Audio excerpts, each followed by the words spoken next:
And what's going on, everybody? Welcome to the next episode of Talk Smack with Mac. I'm with two good friends of mine, Ryan and Liam, the creators and operators of MMA Hardcore on Instagram, a badass page where they post all the best highlights of MMA, UFC, Bellator. You guys do Bellator, right? Yeah.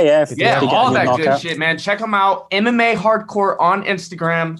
And as well as the Painkillers on YouTube and Instagram and all that good shit too. But yeah, this episode, we're going to talk about a lot of UFC. There's some great upcoming fights, including the Conor and the Poirier fight this weekend. So we're going to dive in deep. Are you ready? Let's talk smack. Anyways, Ryan, Liam, how you guys doing? Yeah, good, man. Good, great. All right, we're going to jump in there. Good to be back on the podcast. Yeah, Liam, you're a frequent flyer on here. Anytime I want to talk some good MMA shit, I always hit you up because you guys are obviously very knowledgeable, a lot more than myself. But I even got my brother out of bed for this one, man. He works nights, but he woke up a little early today to do this. He knows a lot of MMA. Liam, you know more than me. So this is going to be a good one. Yeah, dude, I'm excited. Let's get into it.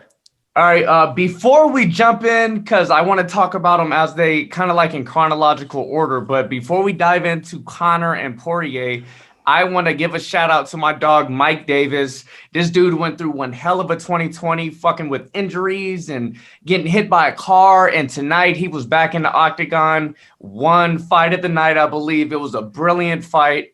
So kudos to him. I'm glad to see him back in the octagon. Now let's address the pony in the room, Conor McGregor. Do you guys want to dive in deep, or do you want to start at the bottom of the card and just shoot up? No one wants to hear about the bottom of the card, man, especially with Conor McGregor at the top. I think we should just focus on the top card. All right. Well, before we jump into the Conor and the Poirier, I do the co-main event. Dan Hooker, Michael Chandler. Chandler is making his first fight appearance in the UFC. This is big for that 155 division. This is going to kind of let people know where the top five is shaking up. What are your guys' opinions on that fight? Yeah, for we'll sure. Start with you, Ryan. This is your first time on TalkSmack. You take the floor. Yeah, man. So I'm actually in Auckland as well, which is where Dan Hooker fights out of. He trains at City Kickboxing in Auckland. We've got rid of the virus here, so all the pubs, all the venues, everything's open. We've got a table and everything booked at an Irish bar, so that will be crazy. Obviously, we'll all be backing Dan Hooker to get the win, and yeah, it will be good to see Chandler get himself in the UFC mix-up. But yeah, I'm his backing first Hooker fight, on this he one. definitely didn't like choose anybody easy. Dan Hooker is no slouch. He's a badass. Liam, how you feel about this fight? Yeah, definitely didn't choose anyone easy. Dan Hooker, it's a credible first fight for a man. I don't think he's going to win. I like Michael Chandler. I think he's a great fighter. I've seen him compete in Bellator. He has the heart of an absolute champion, but I don't know. I just think these new up and coming guys, they're just a different breed. And I think Hooker's going to put it on him. Yeah, Trav, what you think? Same thing? Same thing. It's baptism by fire, so it's a big fight on both ends. I think Dan Hooker has to put up a good performance though, because he just lost. Yeah, he's coming off that loss against Poirier, where both guys showed that they were warriors, man. But if Michael Chandler wins, that shakes that division up a lot. If Michael Chandler wins, he's gonna say, hey, there is great talent outside of the UFC and other companies, and this is gonna be big for him. He needs to make a statement for sure. Yeah, I don't want it to be like Ben Askren, man. That was just like, he brought the hype train and he just couldn't back it up, Yeah. I think this guy's definitely there to back it up. It's just, it's been given quite a big first test, so we'll see how it goes. Yeah, that 155 division, even with Khabib's retirement kind of, looming in the air, that division is freaking awesome, man. Well, let's jump on to the next one in the division, the Conor and the Dustin Poirier fight. They fought before. It was a long time ago. Things are completely different. But McGregor looks like he is fine-tuned. And supposedly this is supposed to be the best Conor that we're going to get. He kind of alienated himself from the rest of the world during this training camp and really focused and had his coaches there, and he was doing the damn thing. Trav, I'll start with you. How do you feel about this Poirier and Conor fight? Well, first off, it's Poirier's biggest fight of his career by far, I would say. I don't think there's been a bigger one. So I think that's going to give him, in a sense, like he's going to be hungrier, I think, because I think Conor, in my opinion, Conor's had everything almost handed to him in certain senses of the thing. So I think this is going to be different for Poirier. I think he's going to come out and really be fight hungry. But Conor, if he's actually like back locked in to UFC and fighting in MMA, I mean, his talent is up there with the best. We've seen what he does. There's no mistaking it. So I think it's just a big fight. That's like a fight that's going to be talked about for a long time, and I just want to see. Yeah, I don't want it to be a quick knockout. I want it to be a battle between two warriors. Liam, how do you feel about this fight?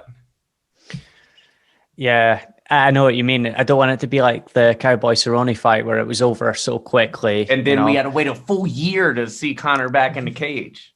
Exactly. That's the thing, though. That's what he does. It's those magic moments that makes us want to see him and tune in. Would I love to see Dustin Poirier get a win, the biggest win of his career? It's the same as would I have loved to see Dustin Poirier beat Khabib? Yes, but there's just something about him, man. He always gets to these like big fights and then just can't quite pull it off. Now, the biggest fight of his career, he's already fought Conor before. Didn't work out for him. Had his chance against Khabib, didn't work out for him. He's got the chance again to redeem himself against Conor, and Conor's just looking ferocious, man. And look at his training camp. Look at his body, for goodness sake. He's absolutely shredded, and he looks huge as well. And with his power, I don't know, Dustin takes a lot of hits in this fight, and I think Conor's definitely going to hit him. So can he take the strikes and drag it on into the later rounds where Conor seems to gas? If he can, then great, but I just don't see him doing it, man. I think Conor's going to put him away in the first or second. So with that, Conor gets gassed. Is he that same Conor? Because from this training camp, it seems like his cardio and his conditioning is on a different level. You know, going back to the Donald Cerrone fight, it kind of seemed like he honed in on his cardio.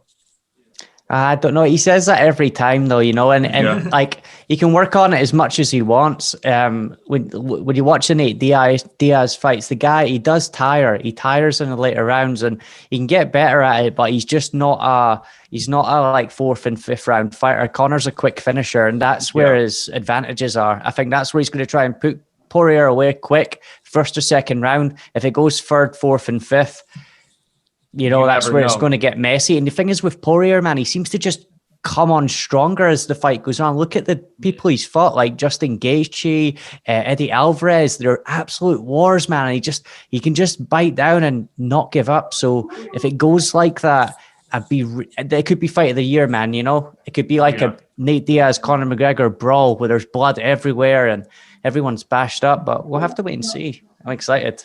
Yeah, definitely. You know, how Poirier had that battle with Dan Hooker. You know, Dan Hooker's not the same puncher as Conor McGregor, so we're going to see how many punches Poirier could take. Ryan, how do you feel about this fight? Yeah, that's a good point. What you just said there is how many punches can he take? Because Conor is going to land. I think that's inevitable. Poirier's going to have to do something to slow him down. His movement, Conor's movement, if he's able to just move around freely, Poirier's not going to have an answer. I think the only way he kind of has a chance of getting into the fight is leg kicks. Chop Conor's legs, try and hurt him, stop his movement, and see if he can land some punches of his own. We know he has power. He stopped Justin Gaethje. He finished Gaethje. He did hurt Hooker in their fight as well. He does have the power. And when he fought Max Holloway, you could see every punch he was hitting Holloway was hurting him. But I don't know, man. I just don't know if he's going to be able to land on Conor. His movement, his distance, everything's too good. I think, like I say, the only way he's going to be able to get close is maybe chew up his legs or do something early. Wrestling, man, you know. And Conor's reach is ridiculous. He has like gorilla arms, and he can hit people longer too. Yeah, he makes himself. way longer. He could fight at a distance brilliantly and really use his reach to his advantage and keep guys out of striking range, which is, he does it with the best of them. So that fight and that the co-main event, it's gonna totally shake things up at 155. We just seen Charles Oliveira beat the hell out of Tony Ferguson, so Tony's gonna be dropping. Khabib, his decision to retire is up in the air. We don't really know what's gonna happen. So there's a lot of things going on in that 155 weight class. That, there's so much talent. We don't really know where things are going to go. Liam, how do you really feel about the 155 weight class and the future of it? Dude, so excited. I hear Nate Diaz is coming back as well, which is proper exciting. I'm really excited for that. I'd love to see Tony Ferguson versus Nate Diaz. I think that would be good. That could be the mystery opponent. That's what I think it is. He got to throw Tony a little bit of a bone. Fair enough. He's had a tough go the last couple of fights, but look at his performances before that, and look what happened. He was interim champ, and then he got taken off him, and then he lost to Gaethje. It was just a shame. He should have fought for the belt. So I think they've got to throw Tony a wee bit of a bone. Let's get Nate Diaz against him, and let's see what happens there, because that'll be fight. That's got fight of the year written all over it. Tony Ferguson and Nate Diaz. I'd love to see that. Two guys that can really take a punch, man, and just warriors coming forward the whole time. They gotta let Nate Diaz fight. He always gets that same fucking cut above his eye, and then they try to stop it. They just gotta let him fight. No. He just needs to get rid of that. I don't know. Yeah, he's a bloody fighter, man. You gotta look past the blood. Sometimes if the cut is too close to the eye, what can they really do? You know what I'm saying? Unfortunately, we lost Ryan. I think he had to jump back to work or something. Who knows? Hopefully he could jump back in. But nonetheless, what about this card on Saturday? Are there any other fights other than the main event and co-main event that catch your eye, Liam? Yeah, I was just about to say that, Max. So if you look at the third fight, so just before the co-main event, Jessica Eye versus Joanna Calderwood. Travis, I don't know if you know this. Talking about that fight. Dude, Joanna Calderwood's from Scotland. Oh, yeah, shit. So you guys are going to be going wild, huh? Yeah, we'll be rooting on her. We always root on Joanna. She's a great performer. She fights her heart out, and she's got a beautiful Scottish accent. So what more can you ask for? We'll be rooting for you. I'm excited to see her in the octagon now. What you say? Oh, yeah, man. I'm excited to see her in the octagon now. I want to hear her talk, so hopefully she gets a win. Dude, she's like a little badass. Honestly, she's covered in tattoos. She punches it, or she gets all bloody, and then she's got this little sweet Scottish accent. It's brilliant. So it'd be good to see her. That's a great opportunity for her as well on the Conor McGregor card. So that's great. I'm super excited for that one. And then just the top three fights, man, are just so good. Dan Hooker versus Michael Chandler. That's so exciting. It's so underrated. Wait to see that.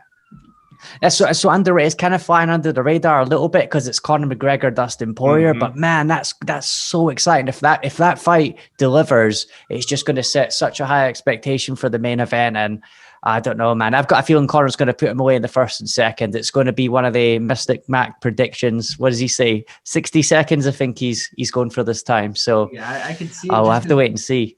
Poirier is going to come out and fight mad. He's going to fight. Conor gets in his head. You could tell, especially after that first fight. And I think he's going to come out and do that. And you can't do that against Conor. Conor's going to hit you from the most awkward angle, and you're going to take a knockout. So it's like, I don't really know how you beat Conor. I guess how Khabib and Nate did. But past that, I mean, you're not going to strike him. I don't think you could really stand there and outstrike Conor. Dude, I think Poirier should wrestle him just straight away, man. Just try and drag his energy out of him in the first and second rounds. If it goes to jiu-jitsu, I know Dustin Poirier's a black belt in jiu-jitsu, and he has some great submission skills. So I'd love to see him just try and tire Conor out. And then on the third round, maybe Conor's a bit slower with his punches, and that's where Dustin Poirier's boxing can kind of come into it, where he can kind of move around a little bit and maybe land some strikes. But I don't know. I think Poirier's best. I don't think he's going to win by outstriking Conor. I think what he's going to... That would be different if it was Max Holloway after that performance he just gave. That would be exciting. Bro. If they were both a bit tired and it just kind of came down to boxing and the power wasn't so much a factor. But I think Poirier needs to get him on the ground and submit him. Look at all of Conor's defeats are all submissions, man. That's the formula. It comes from people that like, they don't I feel like Conor gets in people's heads. So then they're like, fuck that. Like, I'm going to stand up. I'm going to fight you. And they don't want to take the technical approach. They don't want to drag the energy out of him, it seems. Perfect example is that Jose Aldo knockout. Well, Jose Aldo would have probably stood up regardless, but you got to think it's like, go with what you want to go with. I mean, you could say granted, the Cowboy fight, he was destined to lose. He should have never even initiated. He should have literally shot a takedown the second they got close. Because, I mean, that's his best shot. But people don't want to do that because then, you laid on him. Like, you didn't actually beat him. But, hey, like, that's how you got to do it. Yeah. And like you said, look at how Conor's lost. Look, the crazy thing about that fight, man, when it was Cerrone versus Conor, Cerrone's meant to be good in the clinch. That was his thing. Yeah. That's his thing for throwing strikes in the clinch and then throwing the high kick. And it was Conor that was getting the better of him in the clinch and basically knocked him out with the high kick. It was just Conor seems to have this like unbelievable confidence in himself where he just goes for it and he eliminates that hesitation, and it's just overpowering. I think that's a good way to put it, is the confidence. Because if you look at the people he's like Khabib has a good confidence in himself. So I don't think he ever second guessed his game plan. Same thing with Nate Diaz. He has confidence like a motherfucker. I always bring them two up. Those are my most like notable losses of his. So it's like you kind of got to look at it like that too. These other guys, I really think like it's a mental warfare game, and he gets them almost every time too. He comes in his like that really long like fucking stance, and you're like, how do I even attack that? And he starts throwing kicks, and like Conor is a terrifying person to be in that cage with. Same with Eddie Alvarez as well. I thought Eddie Alvarez was going to do fantastic against Conor, especially after he won the belt from Dos Anjos. That was crazy. I thought Dos Anjos was an absolute animal back then. And then to see the beating that Eddie Alvarez gave him, and then Conor just pieced him up. Like, made it look like it was nothing. The only way, like, when this fight started getting announced, the only way I seen Conor really losing is if he was being complacent, if he was being like half in, half out, how he does. Right now, I think Conor is chasing his legacy. I think he kind of realized how much it diminished with him doing the boxing and kind of bullshitting away and not fighting. And he realized like his relevancy is still there, but it went away kind of fast. So I think right now, if we have a Conor that's chasing legacies, that wants to be that the could greatest, be scary. He's the best. He could be the best fighter, greatest fighter of all time. I could see him going pound for pound if he keeps, if he's fighting and he's going consistently. So this fight means a lot for him too, because I want to see how he comes out. Who do you think's next for Conor if he gets the W? Yeah, let's talk about that next. Let's talk about the future of 155. Conor gets the win. Do you think Khabib's coming out of retirement to fight Conor if Conor just completely destroys Dustin? I don't think so either. No, man. I don't know. Khabib has so much hate for Conor, and he told him 10 fights, and that's playing he's only been, 2? That plays right into Conor's game. Khabib's not coming. What does it do for Khabib? What does it do for him? He has everything to lose, and Conor has everything to win. So I don't think that's fighting. I don't think that fight is happening. Me personally, they're going to – obviously, Dana's going to try to push the somehow where Conor's fighting for a belt again, as long as he wins. You could go and damn near go through 1 through 5 in that division and say they can all contend for a title. And a lot of them haven't gone against each other because there's been a lot of repeat fights, and then you take Khabib away, so it makes it different. Gaethje, he lost to Khabib, but he's still Justin Gaethje. You got Charles Oliveira, who, in my opinion, I think he could be right up there competing for it. There's just a lot. There's a lot. So I think Conor's gonna go out and probably get the dub in spectacular fashion, I think. And then he fights for the belt. He's going to fight for the belt. It might take a while because they have to make the fight, though. And that's the thing. It's such a weird division because all the top people have beat each other. Like Dustin Poirier's beat Gaethje, but Gaethje's beat Ferguson, right? And Ferguson, Khabib haven't fought, but Khabib's beat Dustin and Gaethje. And Conor's beat Dustin already. He's going to fight him again. Here's what happened. What happens if Dustin wins? Do you think Khabib's going to fight Dustin again? Don't think so. Not at all. I don't think so. I think Conor, if Conor wins, which I think he will, first or second round, I don't think Khabib's going to come back and fight Conor. So Conor's next fight could potentially be the winner of Dan Hooker versus Michael Chandler. That's who I was And that could be for the belt. I can see that being for interim. Maybe saying interim to begin with, until Khabib fully like relinquishes. So where does Oliveira fall in all of this? Oliveira. Isn't he like I third? don't know. So the Ferguson. There's fight, so I many feel like- stars in that division, though. Yeah, Oliveira's man. kind of like, he's skilled as he is, and he put a beating on Tony Ferguson. Man, he should fight Justin Gaethje. That Okay. I can see that fight. And then the winner of that, should be next up in line for the Next title. in line for the title. That's right, man. All Man, right, it's so exciting, that division, 150 right? They could drag this out for 155 ages. Is ridiculous. It's So good. absolutely ridiculous. 1 through 8, 1 through 10, all of those guys are ridiculously talented. And then you have a lot of new guys that are, coming out of nowhere and storming the division as well. Yeah, man. And what about Max Holloway as well? His performance, dude. He could easily go up to 155 to fight Conor. I would love to see it. He seems to lack power, though, when he goes up a division. He doesn't seem to carry. I mean, even at 145, he doesn't have that power, does he? It's more just pop, pop, pop, pop. But it's a Doesn't lot. have that knockout. He can take punches too. But I mean, holy shit, that I think- fight, bro. Don't you think Conor would have to come down? Because if I'm Max Holloway, there's no way in hell I'm going to 155 to fight Conor. I know. I don't think Conor's going to go down now. I don't think so I either. don't- So I think that's for the birds. Right now, I think that's out of Conor's league, in my opinion, because he's going for gold. I think right now Max Holloway is just going to go for the best fights to be made for him, the most legendary, whatever sounds good, Liam, do you think that Max Holloway should get a third crack at the title? I'm sure we all can agree that second loss versus Volkanovski, right? That was very controversial. I personally think that Max won that fight. Yeah, a lot of people think that, the first fight, if I could, fair enough, he got beat. The second fight, there's a lot of people saying that he won that fight. I remember watching that and thinking, I think he did maybe scrape it, but with these fights are so close to call, it's kind of like it up to the judges.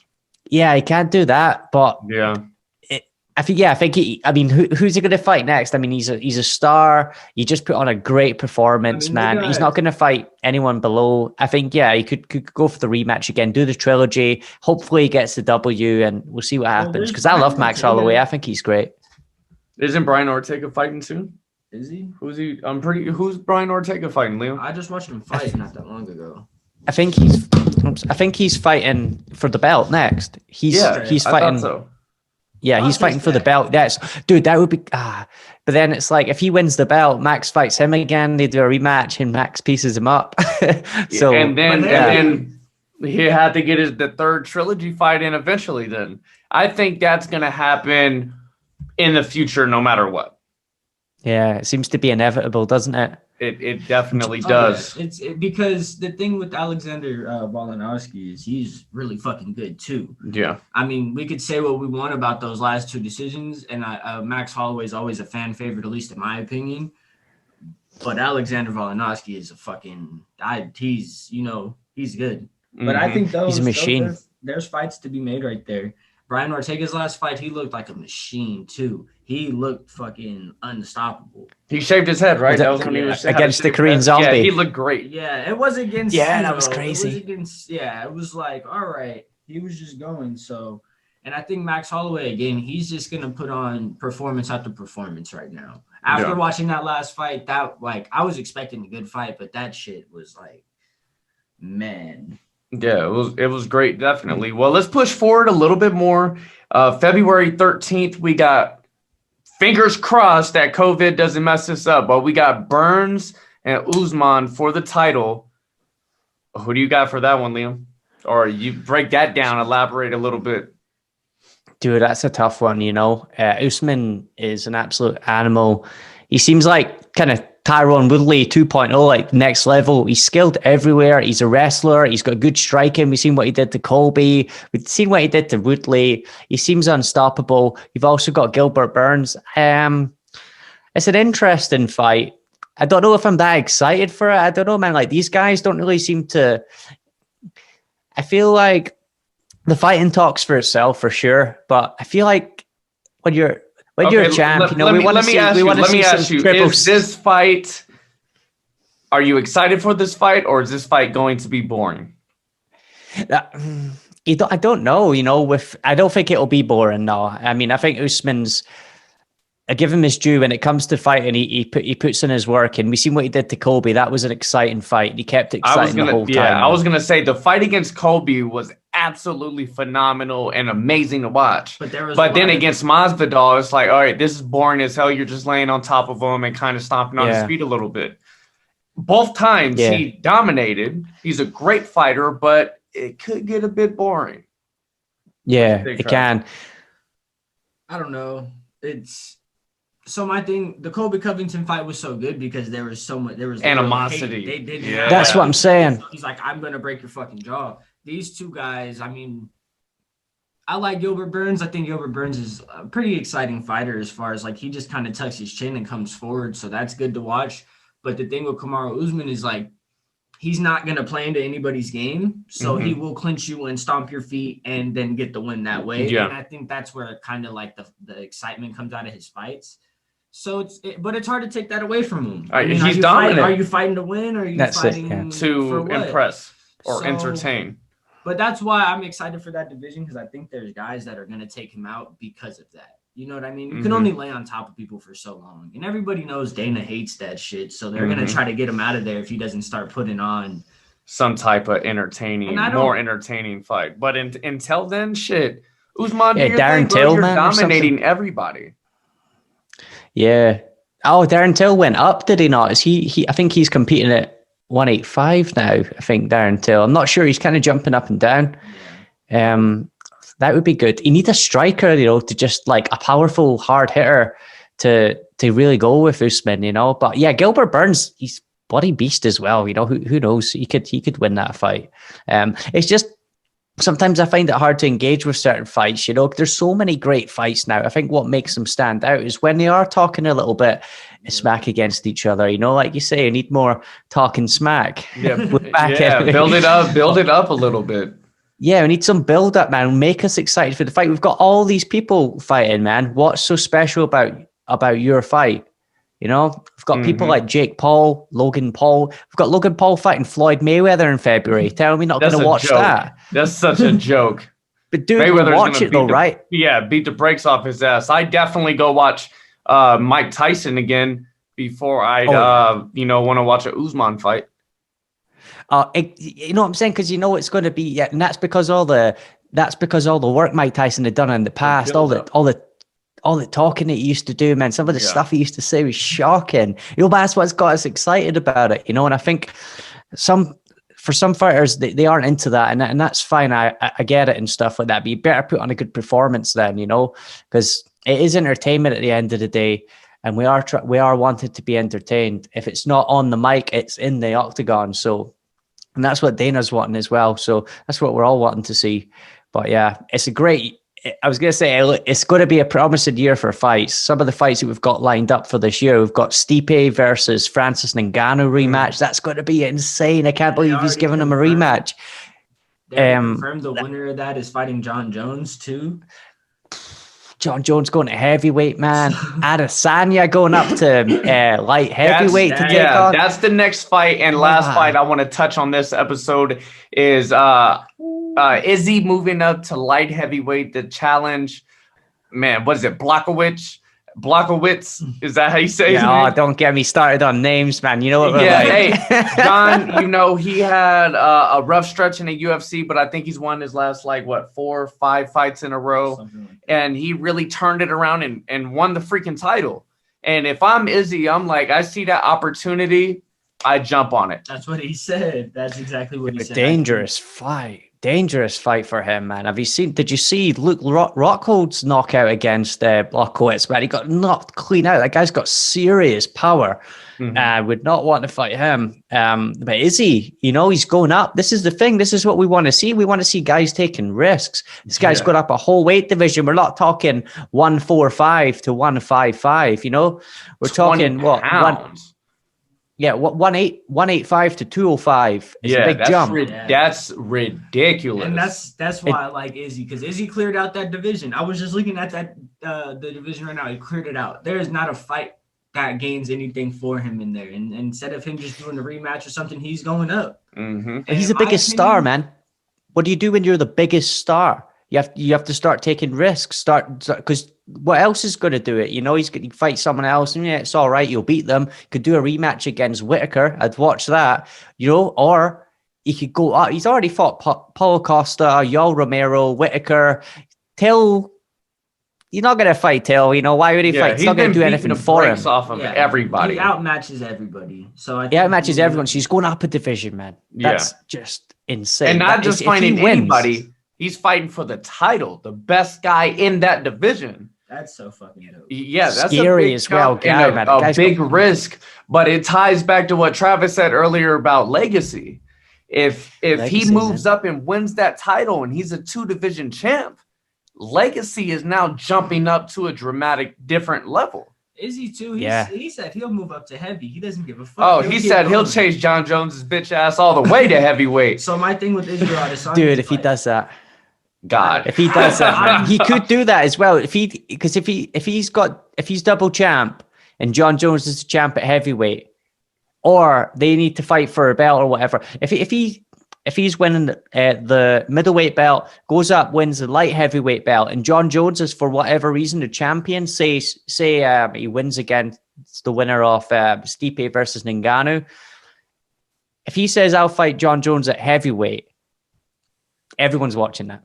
Then he's going for a triple division champ. And if he does it, we're going to watch that. We're going to watch Let's not get ahead of ourselves. He's definitely going to get through John at 205 first. But, man, some hell of a fights coming in the first quarter of the UFC fight cards. Do you think the UFC has set a new standard for itself for the 2020 and then what's to come after this first quarter? There's a lot more talent out there, so 100%. Yeah, definitely, man. They with what they did last year, all they did was put new guys like Kevin Holland, Joaquin Buckley. They put new guys on the rise, and they just like Sean O'Malley. They just made so many more matches. You know what I mean? We have these big ones we're talking about, but they can have a fight night almost every week this year. And there 7 fights where we're like at least one fight on there where you're like, holy shit, a Max Holloway or somebody like that. So I mean, Max Holloway on a Wednesday? Come on now. And I really think that they're gonna sustain that. I think that's what they're going for. The fact that we just talked for however long about how many fights they could make in only 2 divisions. Yeah, it's fucking crazy. There's a lot of talent, man. A lot of talent to come, and a lot of great fights that are going to be made in 2021. There's no telling on what's going on in Dana White's head, man. I mean, he has a lot of tricks up his sleeve. Like last year alone, I remember so many prelim fights and stuff where I can't even remember the person. It's just a random person I watched fight, and he impressed the shit out of me. The dude that choked the guy out with his forearm. Yeah. Do you remember that? The forearm choke. Did you see that, Liam? When he just laid on the guy's throat with his forearm and choked him out. Side control and just choked him out with his forearm. So that shit, like, there's just so many. Yeah, and you never know what's going to happen. Just like what happened just recently, the Mike Davis fight. It was the 3rd fight on the prelim, and like I said, I think he won fight of the night. So you never know what you're going to get early on. I'm watching one hell of a fight at 6:30 in the morning. This shit is going down. The guy that picked up his opponent and slammed him down and knocked him out. Did you see that? What? Fucking A, dude. He fucking that shit was crazy. Oh my God. Yeah. Yeah. So there's a so lot. Quiet. That was when there was no crowd as well. It was just slam. That was terrible, man. I thought he was. Yeah, that was. I was scared at first. I was like I got excited and I was like, oh my God, is that dude okay? Like he really like arched his neck down and just. Yeah, some of those. Sometimes it's like, what am I watching, man? Some of those guys are taking some hard falls. It's always funny when something like that happens because people are like, hold on, maybe we shouldn't let people do that shit. That's why you can't elbow people certain ways and shit. Because like, it's just too vicious, you know. Too much realism is just vicious, you know what I'm saying? Let me slam you as hard as I can on your neck. Then the fights get really bloody as well, and there's loads of cuts, and it's like, oh, what am I watching, man? This is And then horrible. you're slamming down elbows to their face afterwards. And you're I I love know this it. shit, and I love even more that I get to watch it and not live it. You know, Yeah, kudos I off to love it. all of these guys that are putting on for us to Oh, watch man. and be entertained. So much Are you respect for them. Crazy. entertained? Yes. Yes, we Well, are, Liam, man. like every episode, I get to the end where I give my guests the floor, you're front and center. Let us all know and let the fans know what's going on for MMA Hardcore and the Painkillers. Oh, thank you, Mac. Just so you know, my brother did have to go back to his work. He wanted me to say thank you very much for having him on your podcast. It was his first time doing that, man, and he appreciates the opportunity. Oh, we're definitely for my- going to have him on again. I know for sure. Yeah, he's great, man. He can talk your ear off about the fights. He knows all the stuff. And like I say, he's in Auckland, New Zealand. He's in Auckland, they're UFC mad over there. And the pubs, they have no lockdown just now. They beat the coronavirus, and hopefully the rest of the world beats I got to it come too. visit you guys sometime. Oh, dude, yeah. Well, you've got your options. You know, I'm in Scotland. He's in New Zealand, so we could maybe do a round trip or whatever. But we all hell meet yeah. in New Zealand. That would be awesome. Or we come to Vegas, man. What are we talking about? Hey, we're going to figure it out. We're all going to see each other. But everybody, make sure you go visit MMA Hardcore on Instagram, and also the Painkillers. If you are into some dope ass rock and roll, good shit music, the Painkillers, that's Liam's band. Check them out on YouTube and Instagram as well. Liam, I very much appreciate you getting on Talk Smack with Mac, and I'm sure I'm gonna see you. I'm sure I'm gonna see you again. You're the man, Mac. Thank you very much.